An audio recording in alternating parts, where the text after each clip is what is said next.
Now, as we get ready to do our gluing, what you want to do, if you're by yourself, you can use some objects to hold it, but what we want to do is just butterfly the seams open. And as you can see, we're a little off center. So we'll slide the paper over till we're about down the dotted line. Now, this is another important tip. Don't think that you're saving yourself any time by going through and opening up all of the seams on your project and leaving them exposed. The turf, once the sun gets to it, heats up on its own, but if you flip this over, especially on a very, very hot day, the black absorbs more heat and your turf will expand more so than if it was just green side up. So when you go to lay these back down, your turf will have expanded so much that your seams don't line up, and then you try to correct it by shuffling everything down, and then the turf cools off, and then now you got a gap. So only open these up when you're actually ready to start seaming.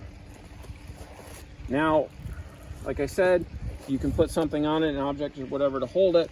Just try to get your glue close to the edge. And again, this stuff gets everywhere if you're not careful.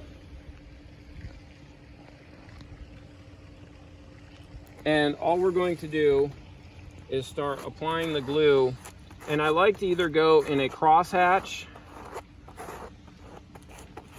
and just get an even distribution of it out. That's what the little gauges or the teeth are on here for.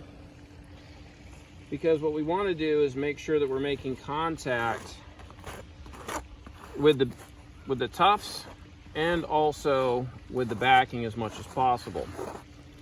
So you can make like little cross X's. Now, you can get some forgiveness when you're working on the landscaping side of the turf, and you can have some excess or some extra. What we want to avoid those when we actually start doing the putting green, you don't want to have a lot of areas that build up, because as the glue dries, there's more of it in different areas, and then that'll be uneven. So really try to make sure that you're even all the way across when you're doing your putting green part of the turf.